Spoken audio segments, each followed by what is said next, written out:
If you are a stan who is just angry at this video, I'm never going to reach you. I wish you well. Enjoy buying 17 versions of the new album and all of the merch that goes along with it. That woman stays rifling through your pockets is all I can say about that. Well, hello. Here we are. I have made a video about Taylor Swift and you have clicked on it. The deal has been signed, the spell has been cast, and now we both must make good on this promise. We're here to talk about Taylor Swift. Now I'm gonna make a few disclaimers before we get into this video, because as the thumbnail suggests, for a certain cohort of my fellow millennial white woman, there is a very strong parasocial relationship that has been curated, cultivated with Ms. Swift, wherein any criticism is met with extreme hostility, no matter how measured or in good faith. I fear this will be the case with this video. Again, it's why I've been for years hesitant to make a fully dedicated video about Taylor Swift. But I will take no cheap shots, and I also am not here to rain on her parade for her engagement. As both a fellow 1989 baby and a woman who, for multiple years, her most listened to song of that year on Spotify was indeed a Taylor Swift joint, I am, again, not here to shame. For the engagement, nothing but happy. That photo shoot wasn't, you know, necessarily to my taste, but I thought it looked great for what it was going for, and you know, I'm very happy for her. From what we can learn in her songs, it seems like she very much wanted to one day marry the love of her life, and if, you know, she likes it, I love it. And, you know, she's no longer on the bleachers, it appears. She is indeed the cheer captain, walking off of the football field with, I know he's not the quarterback, but the football man. Anyway, point being, we're not here to, you know, berate anyone for getting engaged. Lord knows I've done it. So who am I to judge? But I do think, and have thought for many years, because Miss Swift has appeared in many TFD videos over the years, tangentially appeared in them in videos about topics ranging from wealth inequality to feminism to celebrity culture to billionaires, because fun fact, she is very germane to all of those topics. But yesterday we published a video essay all about billionaires, extremely wealthy people, and how our relationship culturally to these people tends to be less hostile as a general rule than you think that, you know, it should be, based on how extreme wealth inequality has gotten, and the fact that we now have just created essentially an oligarch class that is continually enriching itself at the expense of the poorest in our country. That in fact our relationship with really rich people seems to be much less based on any sort of material factor, and more based on vibes, based on aesthetics, based on whether or not we've cultivated a parasocial relationship with this person. And the thumbs up or thumbs down on a given billionaire is, yeah, essentially has nothing to do with even their own business practices, as evidenced by, for example, you know, someone like Rihanna, where Fenty has repeatedly been sanctioned for having even worse labor practices in some regards than Shein. So all of that is to say, billionaires and how we think about them, especially as it pertains to celebrity, is a very vibes-based endeavor, which I think is a real problem and something I want to change. So not just for pop culture reasons, and certainly not for artistic reasons, because as I said, her albums for me, you know, the really deep cuts, the ones that have like 40 songs that are all like, you know, Bon Iver coded, those aren't for me, but that's a matter of taste. But to me, 1989, Lover, some of the best pop albums these years have ever heard. So I'm certainly not here to take anything away from Taylor Swift artistically, but I do think the Taylor Swift industrial complex absolutely deserves to be unpacked and scrutinized, at least to some extent, because I actually think that the relationship that we have cultivated with a lot of these billionaires and you know, these celebrities often being avatars for those billionaires, and really setting our cultural tone for what is expected of them, because they are often the most visible. Unfortunately, many of the richest people in this country, we don't even know their names because they go out of their way not to be famous. I think that it should change. I think it's actually a bad thing to have really parasocial relationships with celebrities and to not be critical of them, but particularly with billionaire celebrities, because I think that adds a whole different layer of it from an exploitation / business practices standpoint. As I said, I'm not going to be taking cheap shots, and I am certainly not going to be deriding her for the crime of getting engaged, but I do think that this is a pertinent time to talk about the business of Taylor Swift. Before I get into the video, as always, I do run a business here. We pay our employees ethically. We operate as an ethical business financially, and that means we simply must make money. This is a financial channel first and foremost. And if you are thinking about getting good with your money, if you have been thinking about using a budgeting app specifically, I have used for some time the app Monarch, and I actually used them well before we started working together. But we do now work with them. It is a super easy to use, super simple app that makes managing finances feel, at least to me, really easy and manageable. And they're also a really cool company that is really cool with us kind of doing and saying whatever we want while also marketing their product, which trust me, you cannot say for a lot of financial companies. So we really love working with them. I love using the app. If you've ever been thinking about using a budgeting app, please click the link in our description. You get a free trial, you get a discount through us, and it really helps support our business and helps us operate in a way that we believe in and think more businesses should.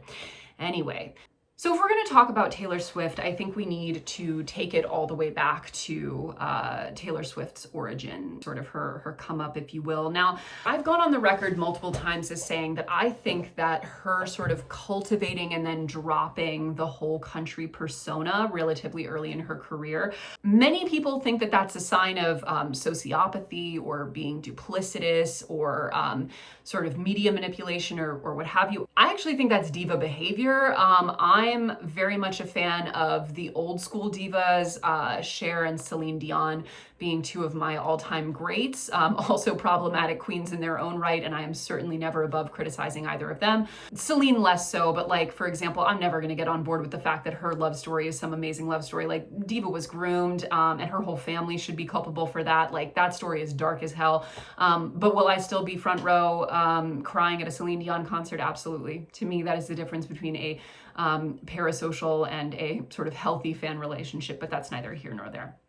Regardless, though, I think her origins of being sort of really cultivating this specifically sort of Nashville adapted country persona, both in terms of the style of the music and her accent, is what people do to get famous. Like, she was working in a very specific context as an artist, and she was adapting herself to the preferences of that particular context. And even the fact that she grew up, you know, affluent on a horse farm in Pennsylvania, and then went all country down in Nashville, like, that doesn't really bother me either, because listen, like, at the end of the day, if we're being real, like, in order to make it in the music industry at this point, like, the debate over who is and isn't a Nepo baby is like, that's a losing battle, guys. Like, they're all Nepo babies at this point. Like, you really cannot be working or even middle class most of the time and make a career in the arts. So like, the fact that, like, you know, her dad wasn't like the president of, you know, Sony Music Group or whatever, like, honestly is like a step up from some of what's happening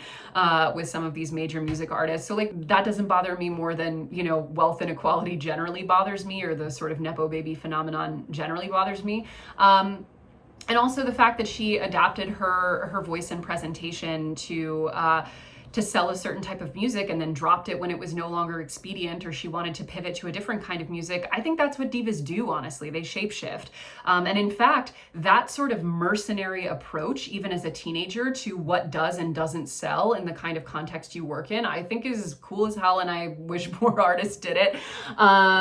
You know, because whatever, it's pop music. Like, if we want to talk about who I really take issue with for making up like a hillbilly backstory and monetizing the hell out of it to extremely duplicitous and evil ends, let's talk about JD Vance and the sham that is Hillbilly Elegy. And honestly, I take strong issue with everyone who was involved in that movie adaptation too. And yes, I'm also speaking about my girl Amy Adams. She does still deserve an Oscar. I don't know if I can ever forgive her for helping to legitimize JD Vance. Anyway, but what I do think is interesting about her sort of positioning herself as this, you know, very specific type of white woman, because here's what I simply will not talk about Taylor Swift without thoroughly acknowledging, and this is why I chose to, and again, not lightly, right, the fact that she is, for so many white women, their emotional support billionaire. Like, her entire public persona and brand has always been heavily predicated on being a very specific type of white woman, with all that that means in our culture, all of the good faith and warm reception and gentleness and perception of victimhood that is afforded to that type of woman.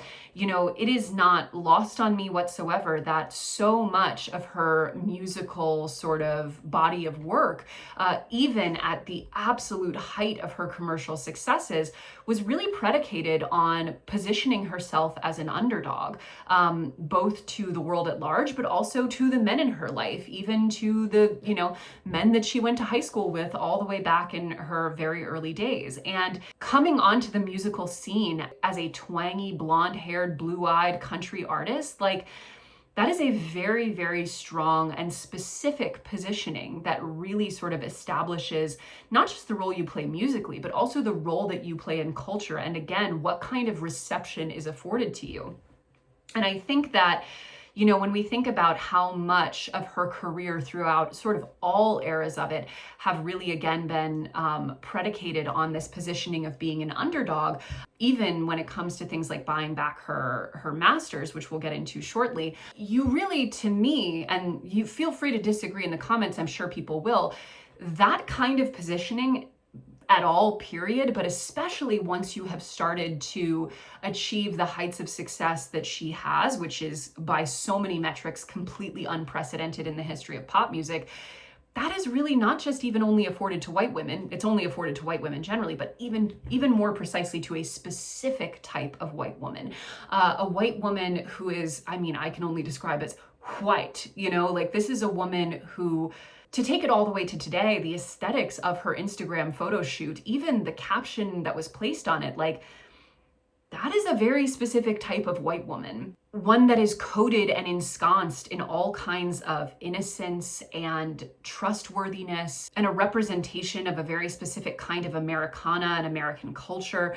You know, her positioning has always sort of been the pretty popular girl from your high school, yours being sort of middle America. And now through each step of that career, it is, you know, sort of changed and evolved with her, you know, her age and her positioning romantically and all of those things. But ultimately, like, again, when I think about the intentionality of starting her career as a country artist and then sort of leaving that to the wayside, accent and all, you really see how it plays into a much sort of bigger tapestry of a specific type of white womanhood.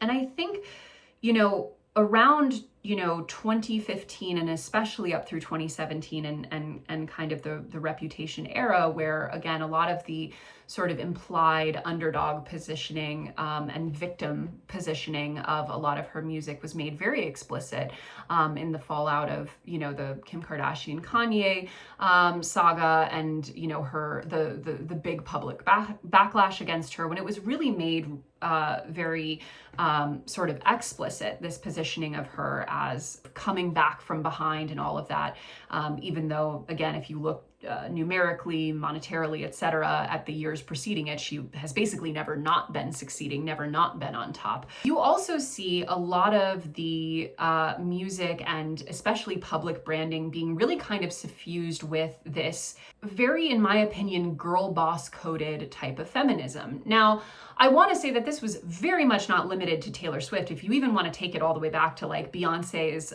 self-titled album, there are a lot of sort of feminist manifestos and moments throughout that entire branding and rollout that today, by today's standards, would read as rather dated and a very specific moment in feminist time.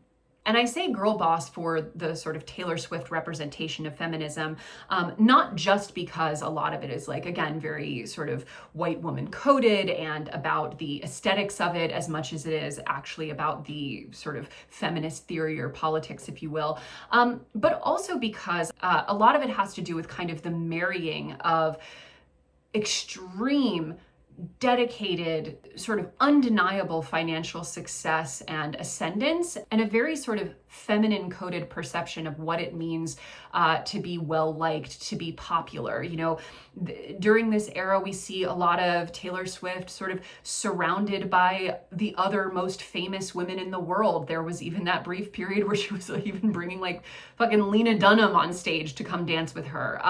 There was really this sort of insistence not only of artistic and monetary business dominance, but also sort of winning a popularity contest, which when you look back at a lot of the sort of apex girl boss moment was really common, right? Like a lot of the nasty gal positioning, who famously coined girl boss, was about making its creator, Sophia Amoruso, feel like a friend that you could go to brunch with. If you look at, The Wing, RIP, a lot of it was about like coming together with other cool girls to hang out.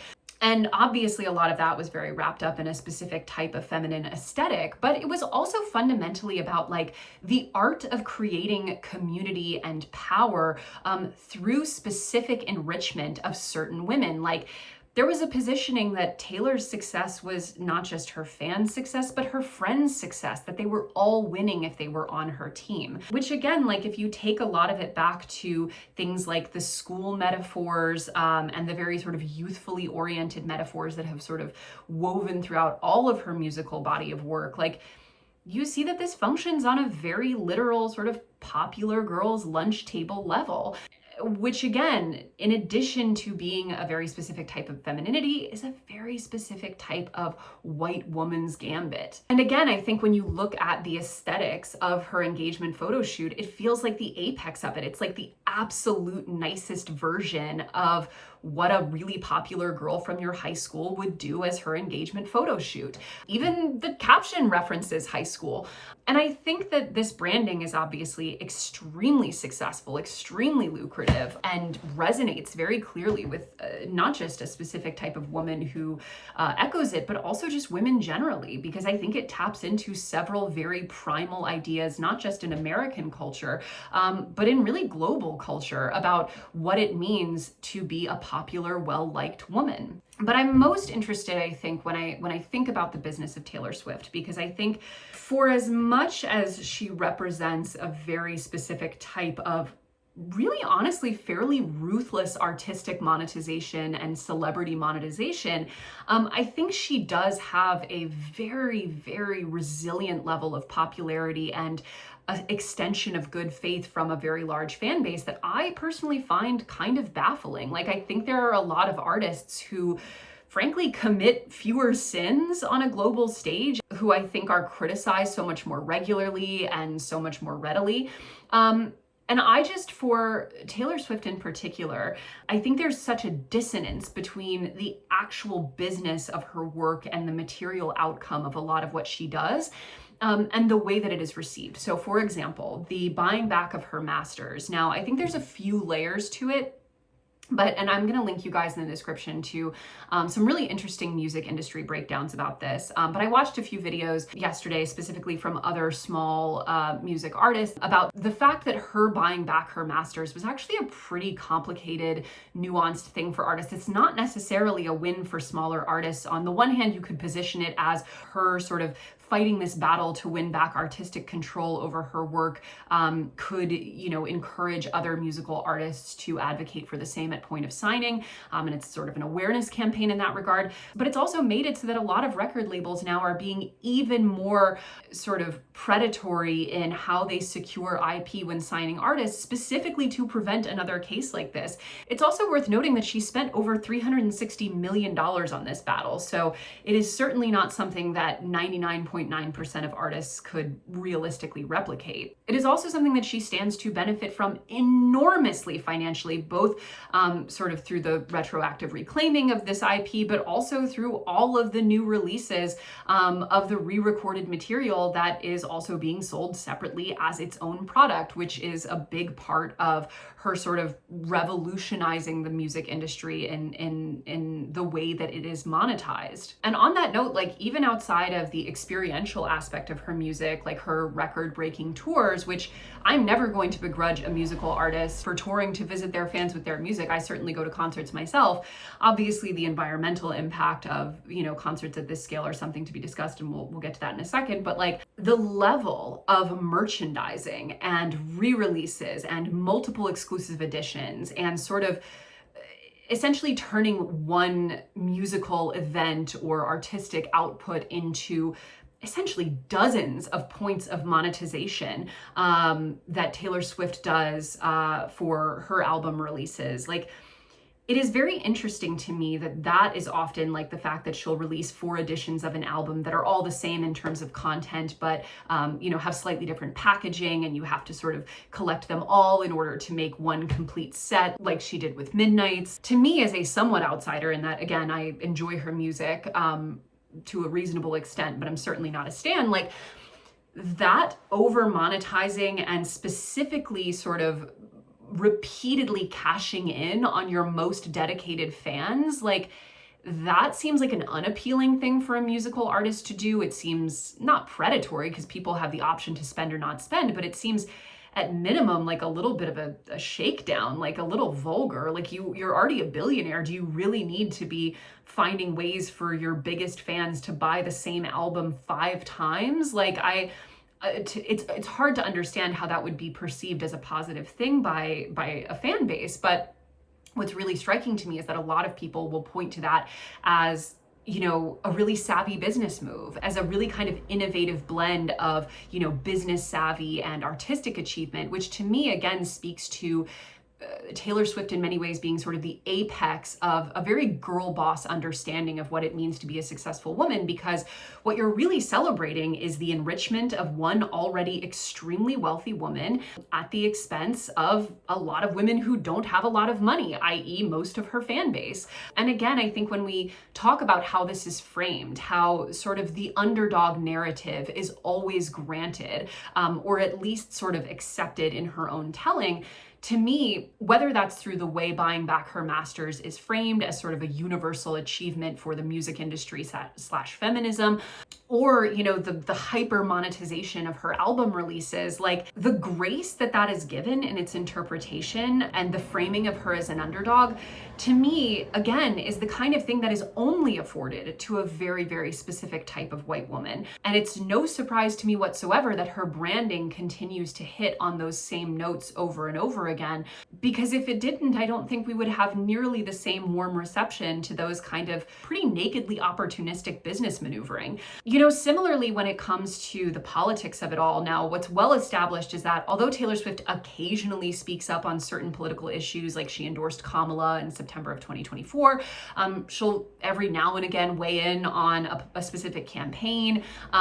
or a specific issue. Her political use of her platform has been quite minimal. I mean, notably, she's never spoken at all about things like Gaza or many, many of the atrocities being actively carried out by the Trump administration, you know, and has been pretty openly socializing, and especially in the past few years, with people who are quite transparent about their MAGA ties and MAGA support. I'll link you guys in the description. I'm not going to fight with you about that. I know a lot of people like to nitpick as to whether or not a friendship with someone who espouses certain political beliefs is tantamount to co-signing them. But to me, when you are a global brand at that level, like who you spend your time with, who you socialize with, all of that, like that has weight and meaning from a political perspective, especially when coupled with not really speaking out about any of these issues.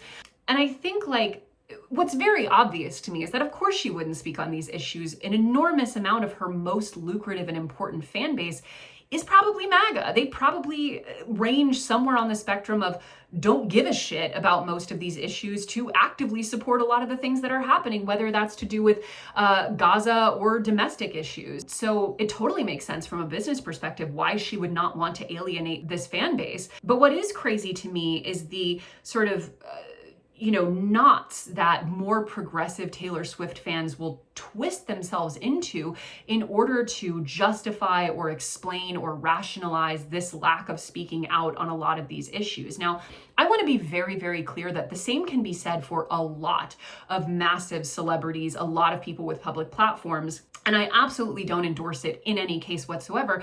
But to me, that's the most compelling reason why having these really strong parasocial relationships in which you are essentially acting as 24/7 unpaid crisis PR for these people makes no sense. Because if you're betting it all on some celebrity emotionally, or you need them to be a good person in their heart, whatever that means, like you're always going to be disappointed, right? Like we don't know these people, and what And what we do know is that usually they are going to do whatever is most expedient for them from a business perspective.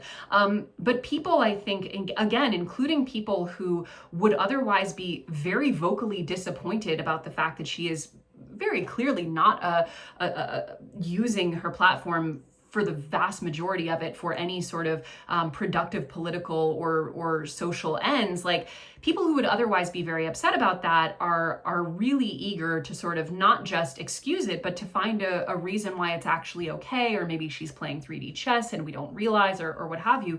Which again, all of that to me goes back to that very specific type of white womanhood that is being sold and represented throughout the entirety of this career arc. The same could be said for her insane, nearly unfathomable carbon footprint, which obviously just went into complete turbo drive, like during the Eras Tour / Travis Kelce's football season period, where she was like taking private jets multiple times a day to go from different cities back and forth so she could sleep in her bedroom or go meet him somewhere or whatever. Like, on any rational level, like, this is not something that should be supported or endorsed. And if you're a fan of this person, like, you'd probably be better served holding them accountable to some extent. And yet, generally speaking, if you point out the fact that these things are true, the most common response you'll get from the fan base is just sort of whatabouting the fact that other celebrities do it too. And first, I would say in the case of Taylor Swift, when it comes to things like ecological impact, like, there is actually an issue of scale. And like, if you're going to point the finger at someone who was really doing shit you shouldn't be doing at a massive scale, especially over the past 2 years, like, she is a good example, and I think does deserve a somewhat outsized amount of attention. But also the reality is that, like, this is true for other celebrities too. And the fact that it's true for them doesn't make it any less true for her. But to me, the emotional support billionaire thing, I say it half jokingly, but I actually think it's true. You know, the response, like, even just scrolling my own Instagram, I have seen so many women that I like, some I know in real life, some I know through work or social media, like women my big age, my big old age, having these like really emotionally intense posts about Taylor's engagement, you know, inferring and projecting all of this stuff about her personal life, about her romantic journey, about the two of them as a couple, all of these things. And I think it's quite interesting to watch in real time. Like, it's certainly very difficult for me to relate to as someone who just, again, like, I love my divas, but I certainly, like, you would never catch me out here saying, like, I think Celine Dion's marriage was great, or like I'm really, you know, writing some emotional post about it, because I don't. And me loving her pop songs has really little to nothing to do with what I think of her as a person. Also, I don't even know if Celine Dion votes. Like, I don't think she's very, like, politically active in any regard, and she certainly doesn't use her platform for to speak up for issues that I consider to be important. But I also don't look to her to do those things, because that's, I think, a losing battle, and I would rather be a little bit more judicious with where I direct my political attention. But I say that to say, I think that what we talked about in yesterday's video essay, which is our tendency to not be critical of extreme wealth generally, because let's be very clear that I don't give a shit which billionaire we're talking about, including your faves, including Taylor Swift. There is no such thing as an ethical billionaire. You don't reach $1 billion without cutting a lot of corners. And a lot of times those corners come in the form of other human beings' time, labor, and value, if not their actual lives in many cases. So like, I want to be very clear that like, I don't really care which billionaire we're talking about. Like, we should be critical universally and have a sort of fundamentally contentious relationship with the concept.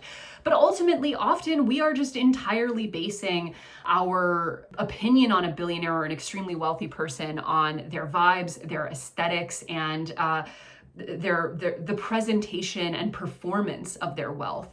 And to me, Taylor Swift's particular combination of extreme wealth, extreme, I would often say somewhat shark-like business acumen, and, overall political neutrality to oftentimes silence in the face of horrors, both foreign and domestic, like the juxtaposition of that with her actual brand, her brand proposition, which is, again, a very specific type of nice white lady, I find to be deeply fascinating and also deeply unsettling, because I think if we can't even step back and take a healthy critical lens to such an obvious example on so many fronts of these various social, economic, sort of feminist problems. Will we ever be able to do it? Will we ever be able to separate our parasocial relationships from the actual society we live in? Will we ever really be able to quote unquote stand up? Because simping for billionaires, especially simping for a specific type of billionaire, to me feels at this point like we're watching team sports, and frankly the fact that she's, you know, marrying one of the most famous and beloved athletes on one of the most successful teams of our modern football era is also not lost on me, both the metaphor and the reality of it. But regardless, I say all of this to say, if you are a stan who is just angry at this video, I'm never going to reach you. I wish you well. Enjoy buying 17 versions of the new album and all of the merch that goes along with it. That woman stays rifling through your pockets is all I can say about that. But if you are someone who's willing to be a little bit more critical with how we engage with things like, you know, pop culture and celebrity, and who are our quote unquote feminist icons, or at least who we allow to position themselves as such, I think if we're going to be critical, I think Miss Swift might be a good place to start. But that's just me.